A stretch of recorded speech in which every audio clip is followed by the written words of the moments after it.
están acompañando por primera vez y están viendo están siguiendo este estudio. La intención que tenemos con estos estudios es conocer el carácter de Dios.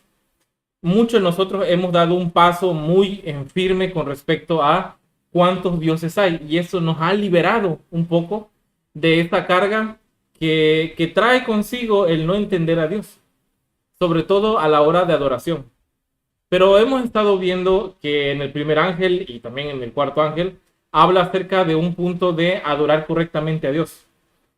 Llegamos a la conclusión de que adorar a Dios es lo primordial, pero saber quién es Dios también es importante, porque cómo adorar a alguien que no comprendes, que no sabes quién es. Y en este proceso nos dimos cuenta que Dios es un padre que ama tanto al mundo que envió a su hijo. No hay más personas que interfieren en esta relación. Y su hijo tiene una doble naturaleza que es, como lo dice la hermana Lenguay, ese tercero en cuestión, que es el que viene con nosotros para ayudarnos. No es que sea alguien independiente y diferente, sino que es el mismo Espíritu de Cristo estando con nosotros. Y en este recorrido hemos estado viendo que sobre todo Juan 17:3 dice, esta es la vida eterna, que te conozcan. Y esta es la intención que tenemos en estas lecturas, que es conocer a nuestro Dios. ¿Quién es Él? ¿Cómo es Él? ¿Qué es capaz de hacer por nosotros? ¿Cuánto nos ama? Y tratando de quitar este vino de Babilonia, que es referente a Dios, porque si nos damos cuenta, Babilonia como tal desfigura el carácter de Dios, tanto así que durante por siglos la Iglesia Católica se tomó las libertades de poder ir por el mundo y destruyendo y matando a todos aquellos que no coincidían con su fe. Todo esto al amparo de decir, la bendición de Dios está con nosotros. De la misma forma, Saulo, antes que fuera Pablo, también pensaba que agradaba a Dios. ¿Y qué es lo que hacía? Mataba a los cristianos. Entonces, esta falsa concepción de Dios nos trae problemas. Entonces es menester ver cómo se comporta Dios y de qué es capaz Él. Y es por eso que hoy vamos a tratar de contestar esta pregunta: ¿cómo es Dios cuando se enoja? Así que vamos a ir viendo los textos en la palabra del Señor y ya después vamos a sacar lo que son las citas como tal de la hermana Elena G. de White. Pero de entrada vamos a ir, por favor, a Colosenses. Telma, puedes buscar Colosenses 3:5 y mi padre, búscate por favor Efesios 4:31. 4:31. Colosenses 3 del 5 al 11 y mi padre va a leer Efesios 4:31 y luego Primera Timoteo, pero con calma. Vamos a tratar de colocar esos textos como la base de todo lo que vamos a estar estudiando, tratar de responder preguntas como ¿cómo es Dios? ¿Cómo se enoja? Cuando se enoja, ¿qué es lo que hace? El enojo del humano es el mismo que el enojo de Dios. La ira del hombre es comparable al enojo de Dios. Vamos a ver qué dice la palabra. Colosenses 3 del 5 al 11. Por tanto, haced morir en vosotros lo terrenal: fornicación, impureza, pasiones, lascivia, malos deseos y la avaricia, que es idolatría. Por esas cosas viene la ira de Dios sobre los desobedientes. En esas prácticas vosotros también anduvisteis en otro tiempo viviendo en ellas. Pero ahora dejad también vosotros todas esas cosas: ira, enojo, malicia, maledicencia, palabras groseras. No mintáis unos a otros, habiéndoos despojado del viejo hombre con sus prácticas y habiéndoos revestido de la nueva naturaleza, que se renueva hasta el conocimiento pleno conforme a la imagen de su creador. ¿El 11? Donde no hay griego ni judío, circunciso ni incircunciso, bárbaro ni escita, siervo ni libre, sino que Cristo es el todo en todos. Ok, vamos a leer Efesios 4:31 y comentamos las citas. Dice, libraos de toda amargura, enojo, ira, gritos, maldicencia y de toda malicia. Y 1 Timoteo 2:8, también hay que buscarlo. 1 Timoteo 2:8. Timoteo 2:8. 1 Timoteo 2:8. 2:8. Dice, deseo pues que los hombres oren en todo lugar, levantando manos santas, sin ira ni contiendas. Fíjense que hablando un poco acerca del tema de los frutos de la carne, vemos que está la ira también. Pero vemos aquí que la palabra del Señor dice que las pasiones desordenadas, los malos deseos son cosas que trae, las cuales ocasionan la ira de Dios sobre los hijos de desobediencia. Pero después dice, pero dejad de vosotros la ira. Quiere decir que hay dos formas de ver la ira. Interesante, ¿verdad? Ujú. Luego mi padre dice, quítense todos vosotros toda amargura, enojo e ira. Y primera de Timoteo 2:8 dice, quiero pues que los hombres oren en todo lugar con manos santas sin ira. ¿Quiere decir entonces que la ira de los hombres no es lo mismo que la ira de Dios? ¿Es posible que hemos andado por el mundo tratando de comparar la ira venidera con nuestra propia ira? Es que nace desde que tienes una mala percepción de cuál es la ira de Dios, porque entonces tú dices, ah, pues voy a replicar esa ira porque tienes un mal concepto. Es correcto. Este es el punto que queremos llegar aquí. Vamos a tratar de estudiarlo, hermanos, y vamos a tratar de colocar lo que son los correctos parámetros de la ira de Dios con respecto de la ira del hombre. ¿Ok? Antes de eso, vamos a avanzar y vamos a ir a Santiago. Por favor, vayámonos a Santiago 1:16 en adelante, 1:16 al 20. Mientras ustedes lo buscan, yo quiero comentarles que hay que dejar en claro que el Señor quiere que todo hombre muera al viejo hombre. Y ese viejo hombre, ¿qué cosa tiene? Ira, contienda, malicia, griterías.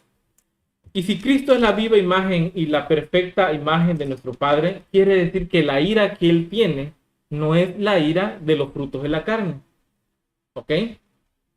Entonces tenemos que ver qué es lo que dice Santiago con respecto a quién es el Padre. ¿Cómo es Él? ¿De Él puede provenir el mismo tipo de ira que tenemos nosotros? Por favor, Selma, Santiago 1:16 al 21.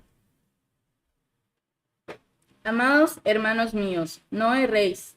Toda buena dádiva y todo don perfecto es de lo alto, y desciende del Padre de las luces, en quien no hay mudanza ni sombra de variación. Por la voluntad de Él nos engendró por la palabra de verdad, para que seamos primicias de sus criaturas. Por eso, mis amados hermanos, todo hombre sea rápido para escuchar, lento para hablar y lento para enojarse, porque la ira del hombre no obra la justicia de Dios. Por lo cual, desechando toda inmunidad, toda inmundicia y maldad, recibid con mansedumbre la palabra implantada, la cual os puede salvar. A ver, aquí hay una clave muy, muy buena, hermanos, acerca de la ira. Dice que la ira del hombre no obra La justicia de Dios. la justicia de Dios. Vamos a repasar un poco todo lo que hemos hablado en estos últimos 7 sábados, tal vez. La justicia de Dios. ¿Cómo es la justicia de Dios? Voy a colocar a mi hermano Stalin. Bienvenido, hermano. Siempre me gusta colocarte de ejemplo porque tienes abundantes hijos con los cuales me entiendes completamente a lo que voy a decir. Si Mane, el hijo del hermano Stalin, se porta mal, ¿cómo va a ser la justicia del hermano Stalin? Va a ser compasivo. Justa, compasiva, pero va a aplicar la justicia. Pero resulta que nosotros como humanos consideramos que nuestro Padre Celestial sí tiene ciertas libertades en aplicar la justicia. Pero lo más curioso es de que como los judíos queremos la justicia completa para otros y la justicia con amor para nosotros. Entonces, dice aquí en Santiago 1:16 y 17, toda buena dádiva viene de lo alto, del Padre de las luces. El 19 dice, por eso mis hermanos, todo hombre sea pronto para qué cosa? Para oír, Y tardo para tardo para hablar y tardo para irarse. ¿Por qué? Porque la ira del hombre, la justicia que viene del hombre, es muy distinta a la justicia de Dios. ¿Qué tanto soporta la justicia de Dios? ¿Qué tanto soporta la misericordia de Dios? Pues tanto que seguimos aquí. Tanto que seguimos aquí. Vamos entonces a ver, vamos a ir viendo entonces que toda buena dádiva proviene ¿de quién? De lo De alto. Dios. De lo alto. Pero yo le quiero pedir a mi padre que busque una cita que es en Salmos 119, 172. Por favor, quédate en el Nuevo Testamento, Romanos 3. Mi padre que vaya a Salmos 119, 172. 119, 172. Romanos 3. 172. Dice de esta manera: mi lengua canta tu palabra, porque todos tus mandamientos son justicia. Dice el Señor de que Él es justicia y que la justicia de Él está replicada ¿en qué cosa? En sus mandamientos. ¿Cómo podemos conocer la justicia de Dios? Su ley. En su ley. ¿Alguien me puede enumerar los mandamientos de Dios de memoria? ¿Me los puede ir diciendo? Primeramente es, No tendrás. no Dios. tendrás dioses ajenos. Luego, no te harás imágenes. Luego, no tomarás el nombre de Dios en vano. El cuarto es, guardarás el sábado. El quinto es, no tendrás dioses. No, el quinto es El honra a tu quinto padre y a es tu honra a madre. tu padre. Ah, perdón, Sí, me te equivoqué. fuiste. Me regresé. No tendrás, cuidarás, honrarás a tus padres. El sexto, No matarás, ¿no? no matarás. Luego, no robarás. Robarás. Luego, bueno, no vamos a hacer un examen ni evidenciar a nadie, pero lo que quiero yo llegar es de que, si se dan cuenta, parte de la justicia de Dios es no tener otros dioses, respetar a tus padres, guardar el sábado y también no matar. ¿Es posible entonces que Dios se ponga en contradicción con su propio carácter? Ya leímos que de Él, del Padre de las luces, viene toda buena dádiva. Y que cuando nosotros nos airamos y después de la ira, ¿qué viene? Ganas de tirarle un rayo encima a la persona con la que nos discutimos. Eso no es parte del carácter de Dios. Entonces ya estamos definiendo que la ira del hombre, que no tiene la justicia de Dios, sí puede ser evidente esta necesidad de venganza, esta necesidad de replicar la fuerza. Vamos a leer, bueno, yo leo Isaías 51:7 que dice: oídme los que conocéis justicia, pueblo en cuyo corazón está mi ley. ¿Dónde está? ¿Qué tienen en el corazón las personas que son justas? La ley. Y la ley incluye todo lo que ya dijimos malamente de memoria de los 10 mandamientos. ¿Qué es lo que dice Romanos 3:21? Pero ahora, aparte de toda ley, la justicia de Dios se ha manifestado, respaldada por la ley y los profetas. ¿Cuál es la justicia de Dios? La justicia de Dios está replicada en su carácter y su carácter está replicado en su ley. Me llama la atención, dice que oren en todo lugar sin ira ni contienda. Entonces quiere decir que bueno, orar sin ira y contienda, yo entiendo un resentimiento hacia X persona. Ojo con eso, ojo con eso. Vamos a llegar a este punto. Entonces, concluimos en esos versículos de que la ley está ejemplificada, ¿qué cosa? La justicia de Dios. Parte de la justicia de Dios es darle lo que corresponde a tus padres, pero también darle a él lo que corresponde en sábado. Sobre todo no tomar su nombre en vano, pero sobre todo creer que Dios no mata. No lo digo yo, lo dice su ley. Y su ley es el reflejo de su carácter. Ahora, cada vez que nosotros nos airamos y nos dan ganas de tirarle un tractor por la cabeza a alguien, esa ira no es la misma ira que siente Dios. Estamos descubriendo que hay dos tipos de enojo. Un enojo que viene junto con la justicia de Dios, acompañada y respaldada por la justicia de Dios, y otra que es del hombre. Vamos a leer entonces Mateo 5:21. Que lo tenga primero. Mateo 5:21 al 22. Dice: oísteis que fue dicho a los antiguos, no matarás. El que mata será culpado de juicio. Pero yo os digo, cualquiera que se enoje con su hermano será culpado del juicio. Cualquiera que diga a su hermano imbécil será culpado ante el Sanedrín, y cualquiera que diga fatuo estará en peligro del fuego del infierno. Uy, interesante. Ahí ese punto del fuego del infierno también nos hace falta aclararlo, pero por eso son muchos sábados que vamos a estar hablando acerca de esto, quitándonos vinos de Babilonia que tenemos en la mente. Dice que todo aquel que mate será culpable de juicio, pero todo aquel que le diga imbécil a su hermano, entonces, ¿qué va a pasar? Será culpada Será culpado. ante el Sanedrín. Hola, hijo.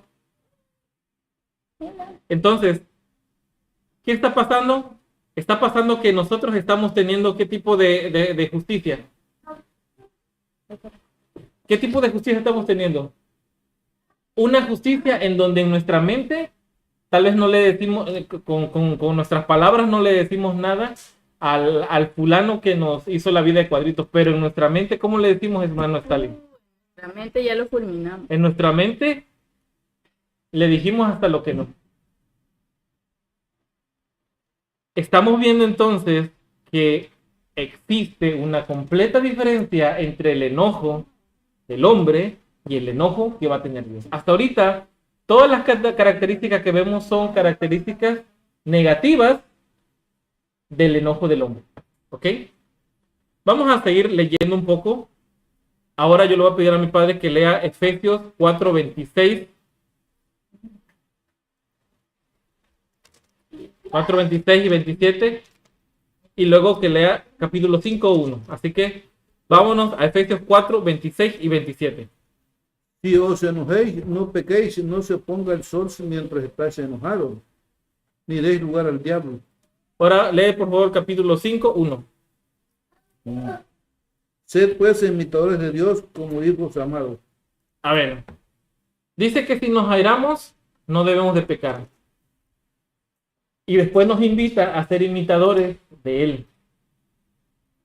De entrada, ya descartamos el enojo que tiene que ver con colocarle palabras altisonantes a la otra persona. Eso quedó completamente descartado. Si mucho de nosotros se hubiera cumplido como un deseo mágico lo que nos pasó por la mente con el último con el que nos enojamos, ¿a dónde estaría ese fulano con el que nos enojamos? Si tuviésemos el poder y la autoridad, creo que y lo hacemos polvo. Dice la palabra de Dios que el Señor es tardo para la ira. Y vemos un ejemplo contrastante del carácter de Dios que lo refleja Cristo con el carácter del ser humano en dos escenas de la Biblia. La primera es cuando el Señor tiene a una persona para apedrear y Que lo estudiamos hace 15 días, ¿no? Y elige no apedrearla. Claro. Y la segunda es cuando a él lo tienen en un juicio y los hombres que dicen, crucifícalo. Sí, crucifíquenle, claro. Qué buen ejemplo, tienes todas las gracias, hermano. Es cierto, aquel que tenía el poder de apedrear a la mujer porque él era libre de pecado, eligió no tirar la piedra. Si alguien quisiera... Pero cuando ponen a ese inocente enfrente a ser juzgado por los hombres juzgan con base a su carácter, a su criterio, y descargan carácter. toda su ira en él, Claro. aun si que él tenga pecado, y gritan crucifícalo. Si a alguien le interesa del estudio de que estamos hablando y de por qué lo decimos, bueno, por ahí lo vamos a compartir luego, pero ahora tenemos que hacer una completa diferencia. A ver, vamos a leer entonces, estábamos en Efesios, ok. Leo primero de Pedro 1:16, dice, porque escrito está, sed santos porque yo soy santo.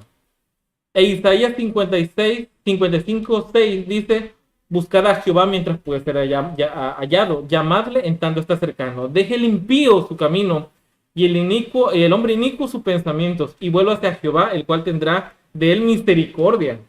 Él tendrá misericordia y será amplio en perdonar, porque mis pensamientos no son vuestros pensamientos. Y vuestros caminos, dice Jehová, no son vuestros caminos. Yo he escuchado muchas veces cuando uno plantea que Dios es amor y que Dios no es el que te mata, que de pronto hay hermanos, hay personas que cuando les dices eso dicen, no, yo no creo que Dios no mate. porque estás poniendo tus conceptos Sí, el tuyo. enfrente. Tu vino de Yo Babilonia. no creo que Dios no quiera destruir a los malos, si son malos, pero estás hablando bajo tu creencia, No bajo lo que tu dice la velo, palabra.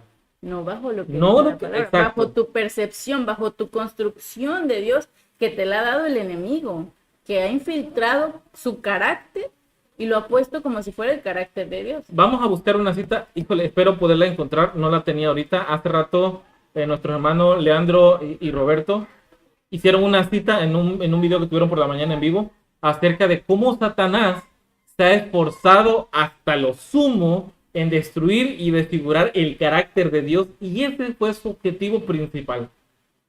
Muy interesante cita, porque muchas veces nosotros consideramos de que la batalla que tiene el enemigo de Dios es con colocar el domingo, es con la Trinidad, es con esto, con lo otro, pero realmente el objetivo que él tiene es que tú creas de que Dios tiene el mismo carácter que tú tienes. No es lo que pusiste en Biblia, ¿no? Creo que sí. Si no, ahorita lo vamos a leer.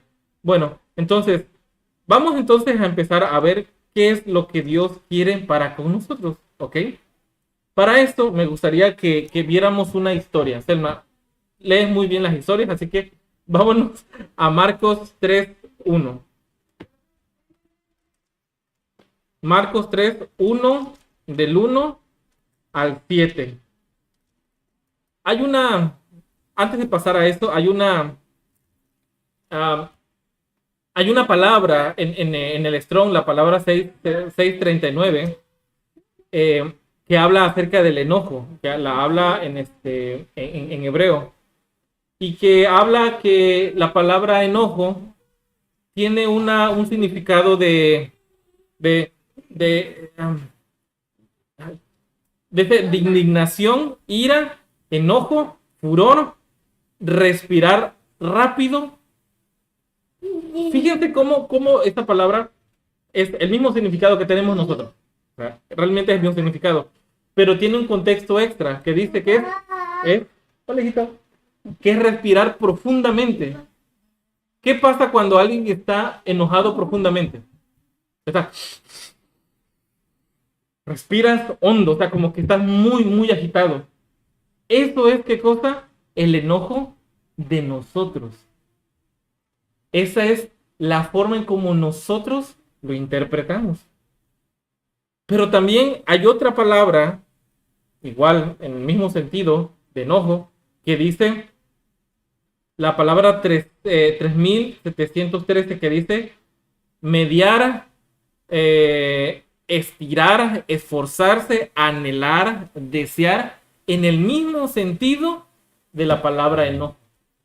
A mí me llama la atención, no quiero ahondar en eso porque no tengo todo el estudio completo de estas palabras, pero me llama la atención que por un lado está una forma de utilizar el enojo como una rabieta, como como respirar profundo, como estar fastidiado, y otra es un significado de tratar de estirar algo, tratar de hacer un último esfuerzo para alcanzar la persona. Entonces, para eso vamos a estudiar, mejor lo vamos a estudiar en la Biblia, y vámonos entonces a Marcos 3:1. Dice, otra vez Jesús entró a la sinagoga y estaba allí un hombre que tenía una mano seca, y lo observaban para ver si lo sanaría en sábado a fin de acusarlo. Entonces Jesús dijo al hombre de la mano seca, levántate y ponte en medio. Y les preguntó a ellos, ¿es permitido hacer bien en sábado o hacer mal? ¿Salvar la vida o quitarla?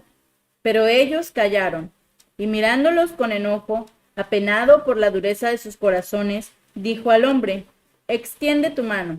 Y él la extendió, y su mano quedó restablecida. Entonces los fariseos salieron y tuvieron consejo con los herodianos para matar a Jesús. ¿El 7?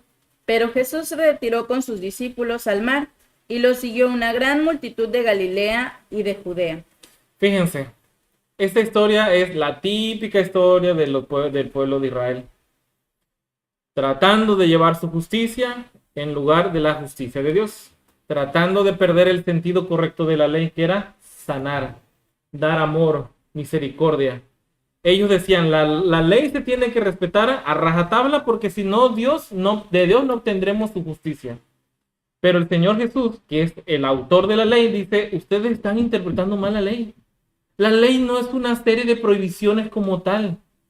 ¿Qué acaso está por encima de la ley el quitar la vida o en sanarla?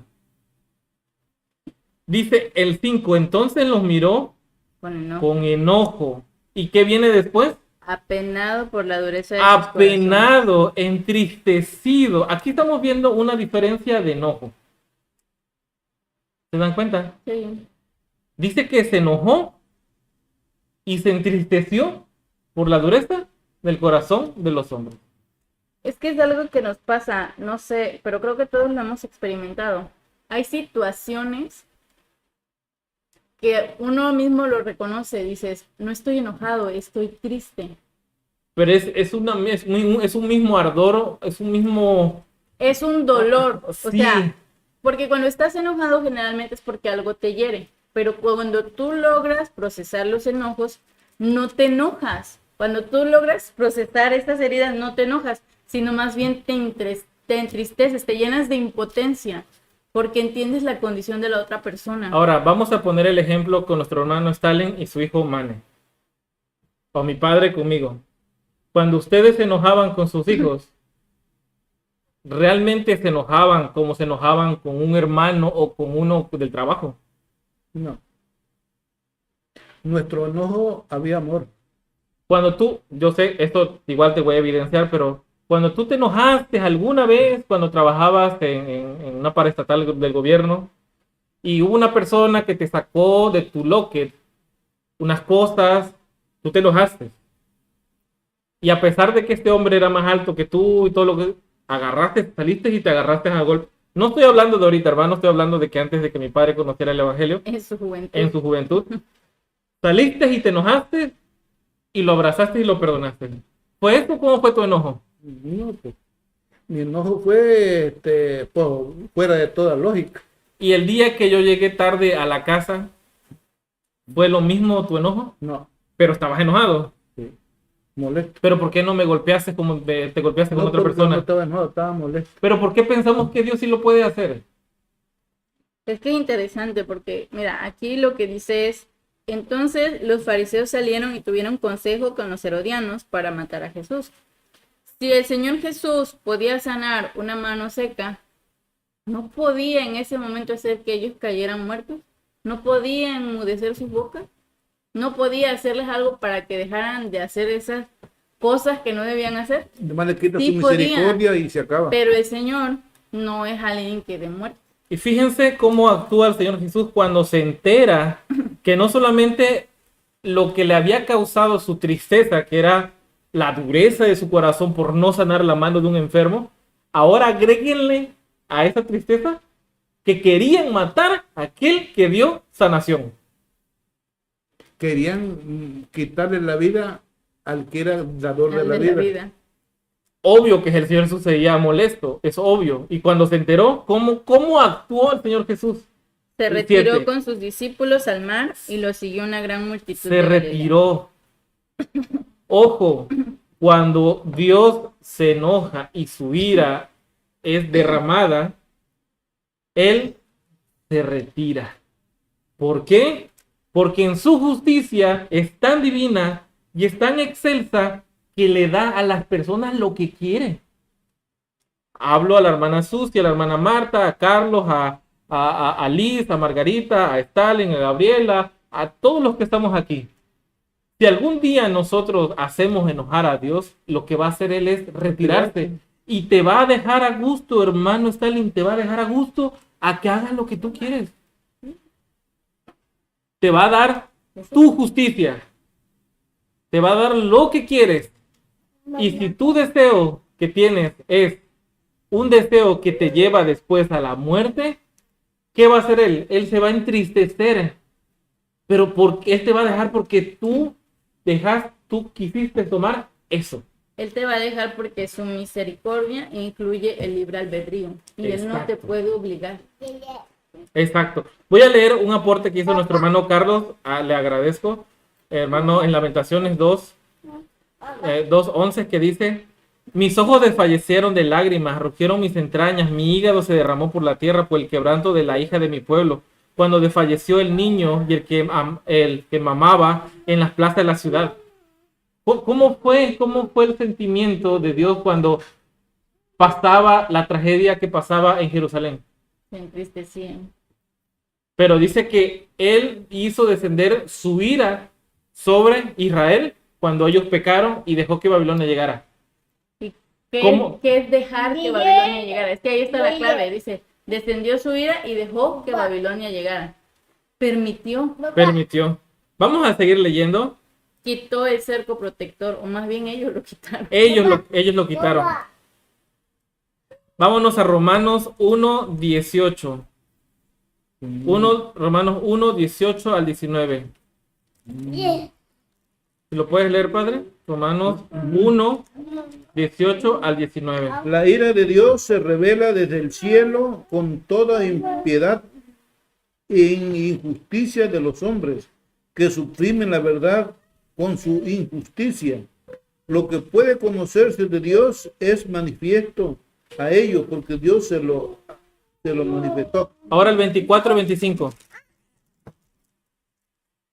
4:25 dice: por eso Dios los entregó a la inmundicia debido a la concupiscencia de sus corazones, de modo que deshonraron sus propios cuerpos entre sí mismos.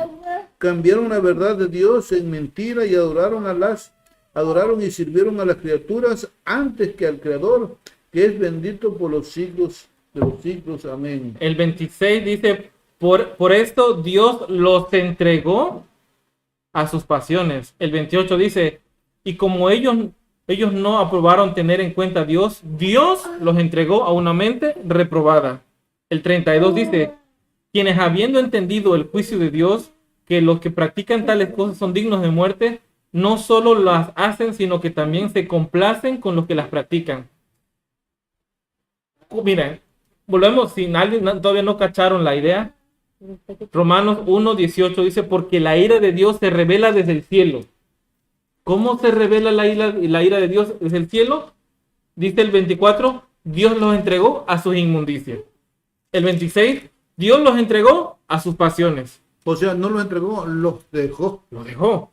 28: como ellos no aprobaron tener en cuenta a Dios, Dios los entregó a una mente reprobada. Quiere decir, los dejó libres a su justicia. Los dejó libres completamente. Vamos a leer, por favor, padre, puedes buscar Salmos 85:1.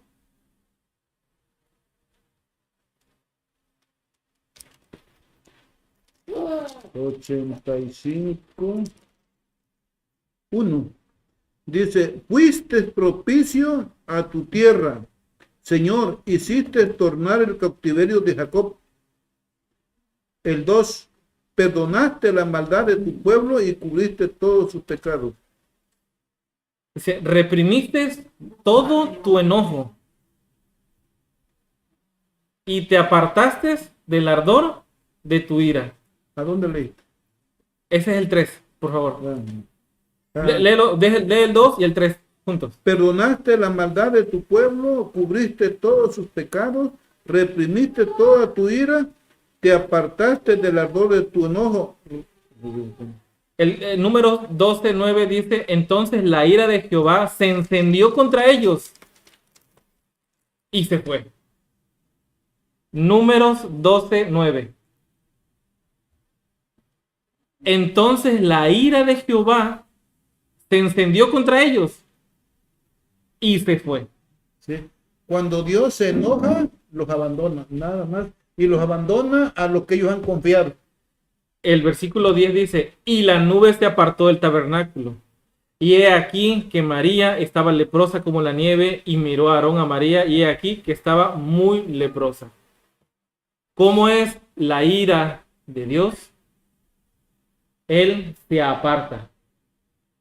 Y cuando Él se aparta, cualquier cosa puede venir a ti y romper esa valla, ese cerco protector que antes era fuerte en Cristo, y que ahora no sirve para nada porque Él no está.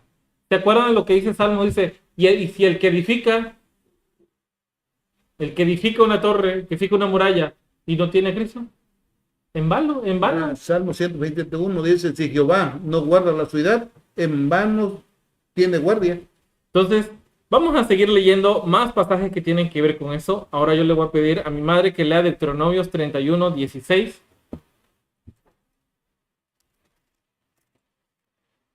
Deuteronomio 31:16. Del 16 es una historia que vamos a leer. Del 16, por favor, al 18.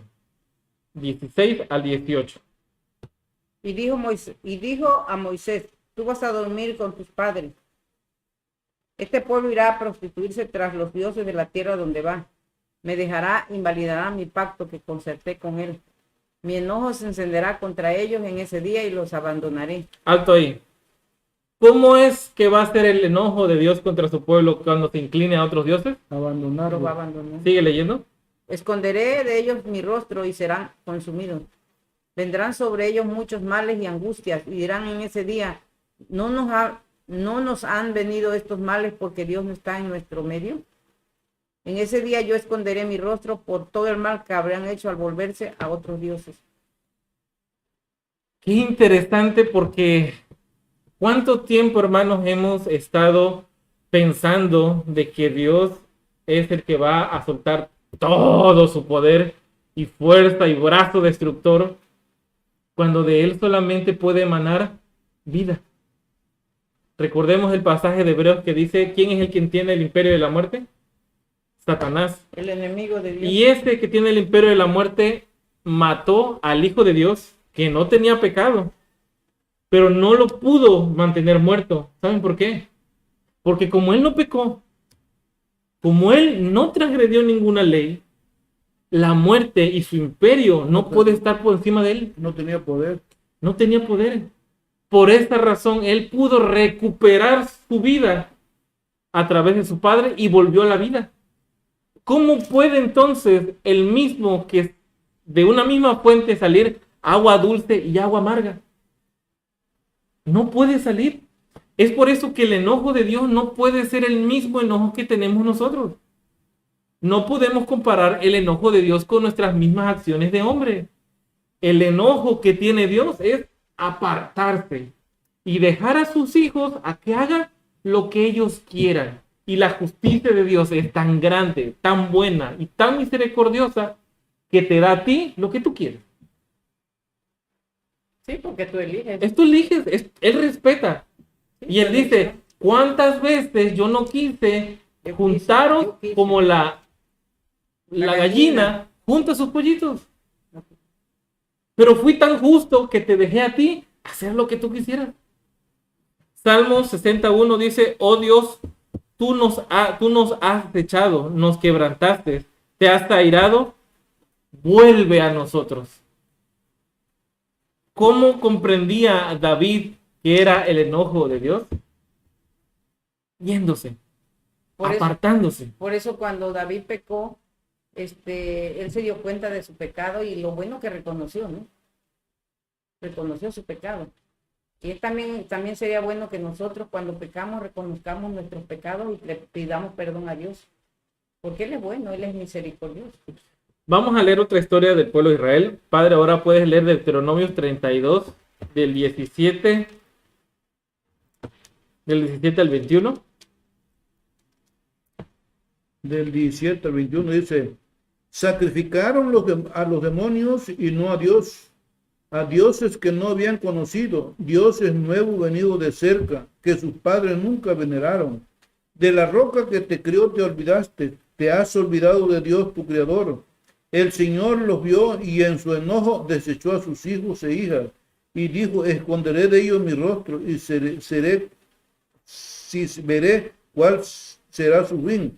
Generación perversa, hijos infieles, me provocaron a celos con lo que no es Dios, me irritaron con sus ídolos, yo también los provocaré a celos con lo que no son pueblos, y los irritaré con una nación insensata. Hasta 21. Dice que se encendió la ira, dice, y escondió Jehová su rostro. Nosotros entendemos que todo el Antiguo Testamento y toda la Biblia completa habla mucho de que resplandezca el rostro de Dios sobre nosotros.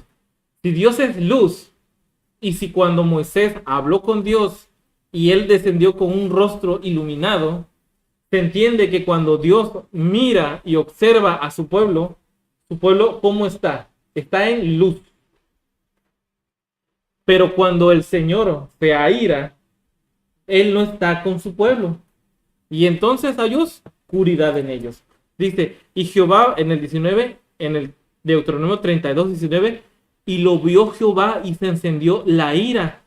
Y el 20 dice, y dijo, esconderé de ellos mis rostros y veré cuál será su fin.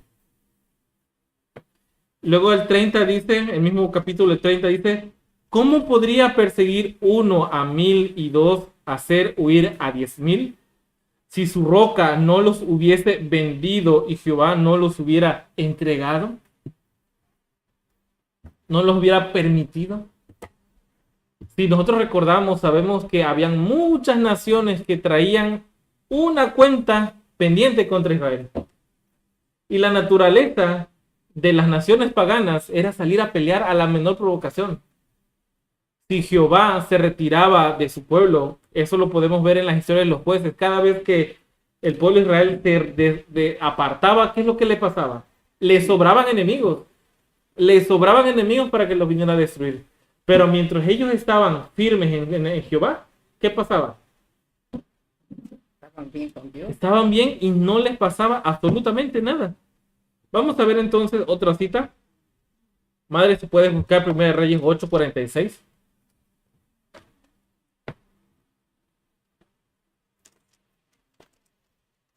Primera de Reyes 8:46.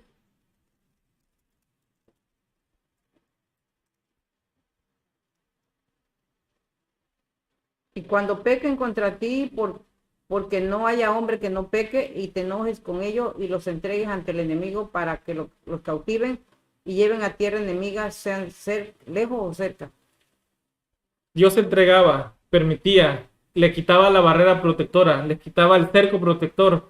¿Y quiénes eran los encargados de hacer el mal sobre Israel? ¿Dios? Los enemigos, tus enemigos. Aquí entra perfectamente la cita que nos compartió Carlos en el grupo. Imagínense cualquier escena de cautiverio de Israel cuando ellos eran entregados a su propia justicia, eran entregados a sus propias consecuencias por haber adorado a otros dioses, y venía lo siguiente: mis ojos, dice Jehová, desfallecieron de lágrimas, rugieron mis entrañas, mi hígado se derramó por la tierra por el quebrantamiento de la hija de mi pueblo, cuando desfallecía el niño y el que mamaba en las plazas de la ciudad.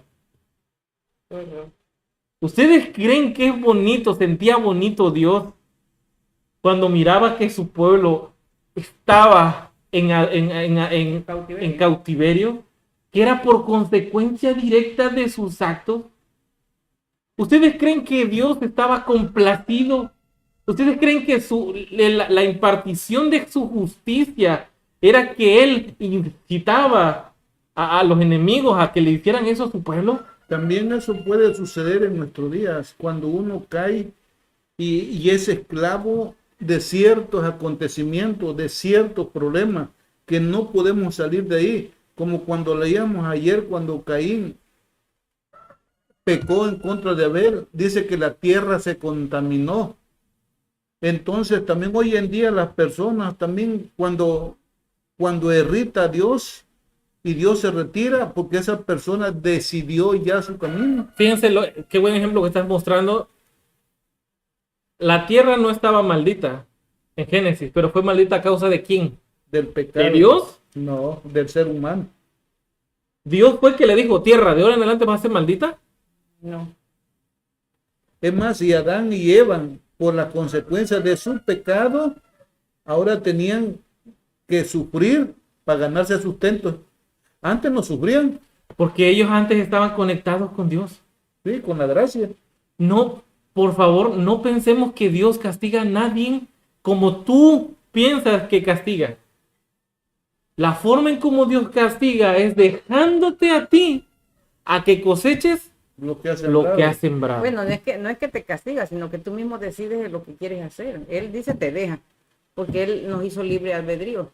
De que si tú no quieres, es como, ¿cómo decir? Cuando una persona no quiere, pues no quiere. Y siempre hay que respetarle su decisión, ¿no? Vamos a leer Jeremías 49:37 que dice, Jeremías 49, por favor, ubíquense en Jeremías, vamos a estar leyendo Jeremías 49 y 51. Jeremías 49:37, que dice, y haré que Elam se intimide delante de sus enemigos y delante de los que buscan su vida, y traeré sobre ellos mal. Y el ardor de la ira, dice Jehová, ¿Qué texto? Jeremías 49:37. Y el ardor de la ira de Jehová, y enviaré en pos de ellos espada hasta que los acabe, y pondré mi trono en Elam, y destruiré a su rey y a su príncipe desde Jehová. Vamos a saltarnos al capítulo 51:44. Y juzgaré a Abel en Babilonia, y sacaré de su boca lo que se ha tragado, y no vendrán más naciones a él. Y el muro de Babilonia caerá. Salid en medio de ella, pueblo mío, y salvad cada uno su vida del ardor de la ira de Jehová. Porque del norte, me salto un poquito, porque del norte vendrán contra ella destructores, dice Jehová. Pero los muertos de Israel caerán en Babilonia, como por Babilonia cayeron los muertos de toda la tierra. ¿Qué va a pasar para que suceda toda esta tragedia en Babilonia y en Elam? Dice que Dios se aira y que Él hace traer sobre este pueblo espada. Pero después en el 51:44 explica, dice, el muro de Babilonia caerá. El cerco protector de Babilonia no va a estar más. No va a funcionar. Ya no le va a servir a este pueblo. Y ahí viene la advertencia y dice, pueblo mío, salid de en medio de ellos, porque del norte vendrán destructores contra Babilonia. El hecho de que en Apocalipsis 18 haya una advertencia con su pueblo es de que su pueblo todavía vive en medio de Babilonia. Todavía piensa como Babilonia. Todavía funciona como Babilonia. Piensa que el carácter de Dios es igual que el carácter de Babilonia. Y dice Jehová, sobre ella van a venir los frutos que se sembraron. Si tú sigues también cultivando las mismas semillas, los mismos frutos vas a cosechar. Es por esto que nosotros vemos, y aquí vamos a ir terminando en Oseas 13. Oseas 13. Faltan un par de textos más, pero Oseas 13, del 9 en adelante. Oseas 13, del 9 en adelante dice, te perdiste, oh Israel, mas en mí está tu ayuda.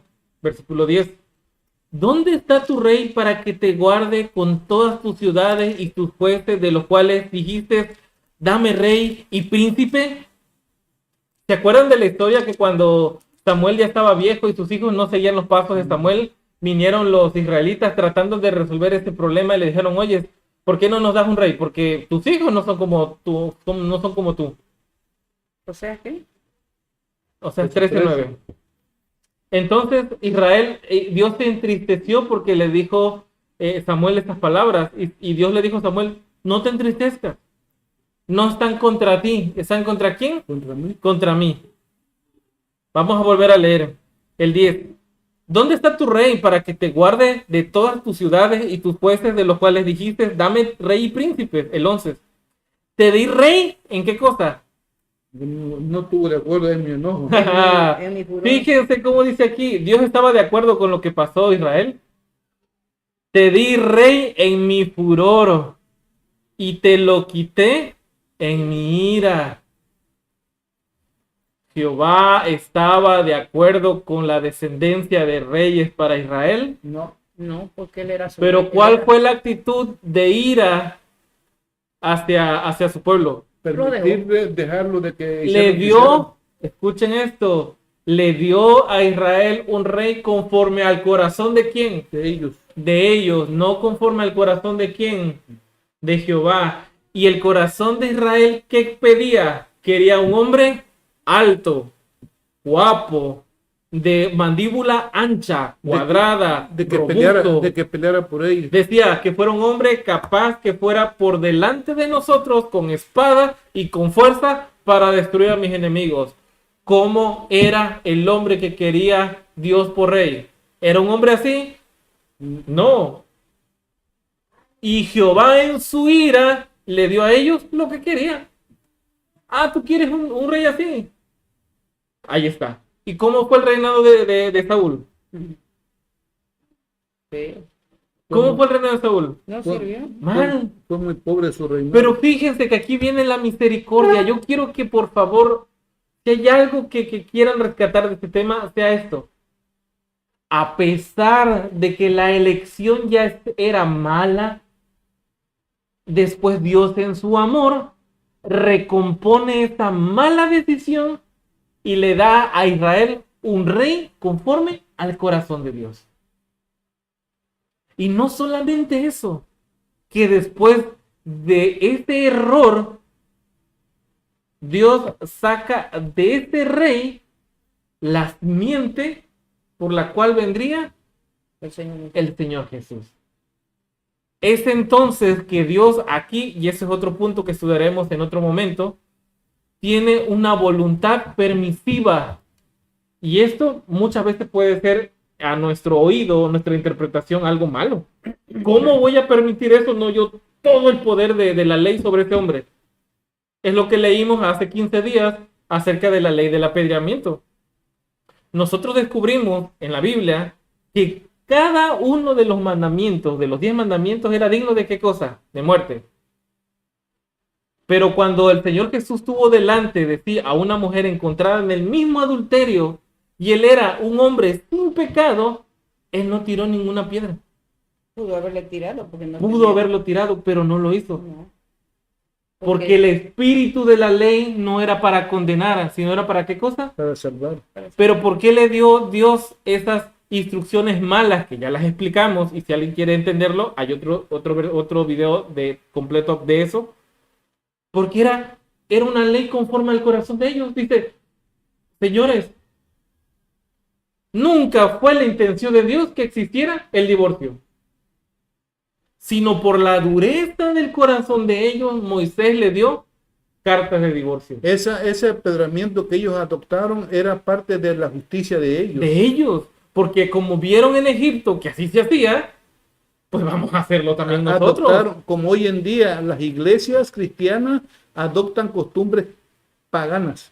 Ahora, Dios nos dice, salgan ustedes de Babilonia o salgan de Egipto porque su justicia no es mi justicia. La justicia que tenemos nosotros hoy en día es que cuando vemos al hermano en dolor, afligido, que lo vemos que ha caído en pecado, ¿saben qué es lo primero que se nos ocurre? Juzgarlo. Apedrearlo. Bueno, no lo apedreamos, pero... Y yo lamento mucho como muchos hermanos que aún comparten nuestra fe sacan videos destinados a destruir a un hermano en pecado. Eso no es de Dios. Porque lo que es de Dios es restaurar al alma. Cuando esa persona saca un video para destruir a otro, está dando a demostrar que su justicia es contraria a la justicia de Dios. Cuando alguien les diga, oye hermano, ya viste que aquel está en pecado, ya viste que aquel está, y el hermano y la hermana está duro y dale que aquel está en pecado, yo les invito a que hagan lo siguiente. Díganle al hermano que ya vio al hermano en pecado, díganle, oye hermano, ¿me puedes acompañar? Como dice la palabra en Mateo 18, para que en boca de 2 testigos conste todo, ¿me acompañas al hablar con el hermano para que él pueda redimir su pecado? Si realmente existe la intención de rescatar al hermano, va a existir la voluntad de ir y hablar. Porque somos buenísimos agarrar, abrir YouTube, abrir Facebook y tirar una piedra y escondernos. Pero es muy difícil ir con el hermano y con palabras de amor y con nuestro propio ejemplo y rescatarlo. Vamos a seguir leyendo Ezequiel 7:3 que dice, Ahora será el fin sobre ti y enviaré sobre ti mi furor y te juzgaré según tus caminos. Mi furor y te voy a juzgar según tus caminos. Y pondré sobre ti todas tus abominaciones. Ojo, ojo aquí, hermanos. Dios no está poniendo él algo malo deliberadamente, ni está agarrando con un dedito como nosotros lo hacemos a las hormigas y lo estamos apachurrando. Dice, yo enviaré sobre ti mi furor y te juzgaré según tus caminos y pondré sobre ti tus abominaciones. No te va a poner ni más ni menos. Él va a permitir que llegue a ti lo que tú solito cosechaste. O sea, lo que sembraste lo tienes que cosechar. El 4 dice, y mi ojo te perdonará. Ah, porque Dios sí perdona. Dice, y mi ojo no te perdonará. ¿Pero por qué no le va a perdonar? Ni tendré misericordia. ¿Por qué no va a tener misericordia? Porque pondré sobre ti tus caminos, y en medio de ti estarán tus propias abominaciones, y sabrás que yo soy Jehová. El 8, ahora pronto derramaré mi ira sobre ti, y cumpliré en ti mi furor, y te juzgaré según tus caminos, y sobre ti tus abominaciones. Y el 9 dice, y mi ojo no perdonará, ni tendrá misericordia, porque Jehová dejará en ti tu maldad. ¿Qué quiere decir esto? Mientras nosotros no entendamos de que Él es el único que nos puede perdonar, no nos puede perdonar Él. Porque no creemos que Él es capaz de perdonarnos. Vamos a ir terminando con Jueces 10. Jueces 10. Jueces 10, 6.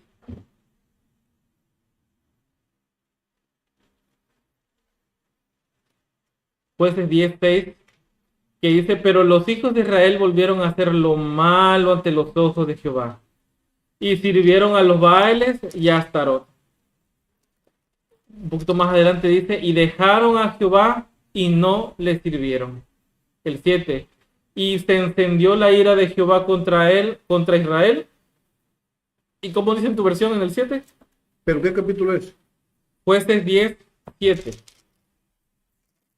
Por favor. 17 dice, y el Señor se enojó con Israel y los entregó en manos de los filisteos y de los amonitas.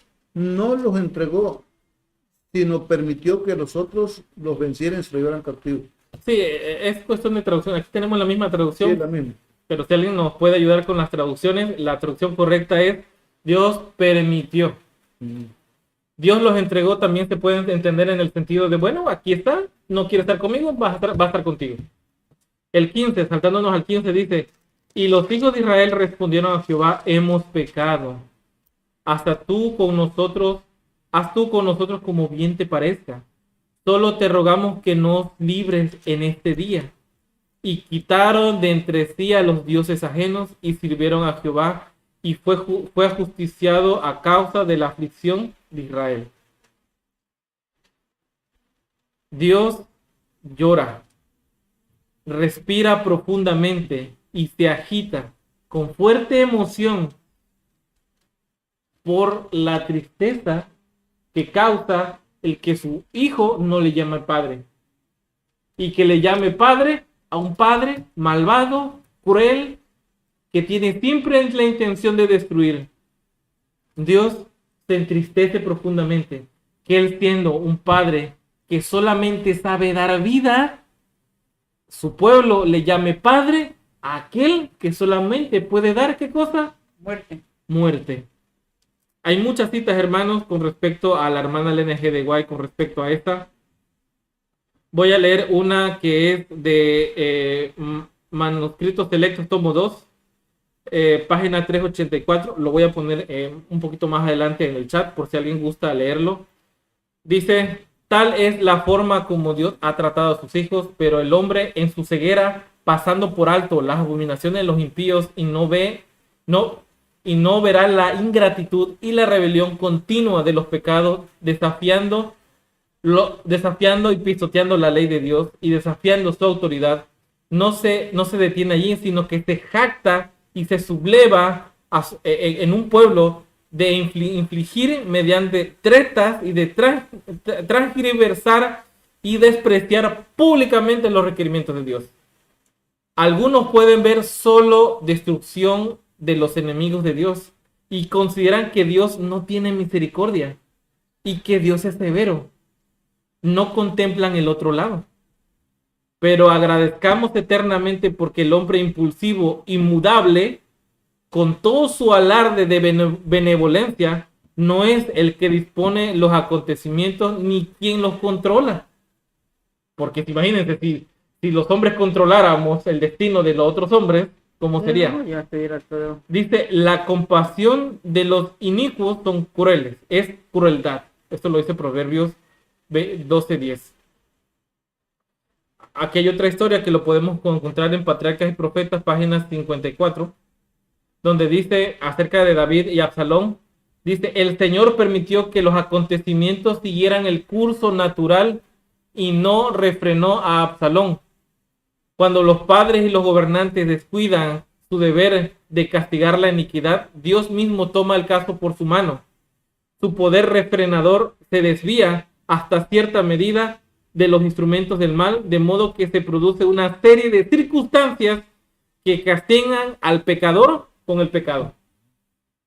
Dios dejó que el mismo destino que había sembrado Absalón, él lo sembrara, lo cosechara. Hay muchas citas aquí. Voy a leer una última que está en Hechos de los Apóstoles, página 51. Dice, la ira de Dios no se declara contra los pecadores impenitentes meramente por causa de los pecados que han cometido, sino por causa de que cuando son llamados al arrepentimiento, escogen continuar resistiendo y repitiendo los pecados del pasado con desprecio a la luz. Fíjense. Dice que la ira de Dios no se declara contra los pecadores, como ellos lo dicen ser, sino que es la causa de no arrepentirse y escogen continuamente, ¿qué cosa? Resistiéndose a la luz de Dios. Hay muchas más citas, pero bueno, hasta acá lo dejamos. ¿Cómo se enoja? Respondiendo la pregunta del inicio, ¿cómo es el enojo de Dios? Si alguien me contesta, ¿cómo es el enojo de Dios? El enojo de Dios es retirarse y dejarnos a nuestro propio camino. Es por eso que dice, no se ponga el sol sobre vuestro enojo. Dice, enójense, pero no pequen. Porque hay un enojo que es molestia. Y hay un enojo que es destructivo. Exacto. El enojo de Dios es retirarse y dejar que las cosas sigan su propia causa que hemos elegido. Porque Dios no se enojó, sino se molestó. Dice que el enojo de Dios va con justicia y el enojo del hombre no va con justicia. Va con su justicia. Va con la justicia de nosotros. Interesante, hermanos. Espero que les haya servido. Esperemos en el Señor que sigamos estudiando estos temas.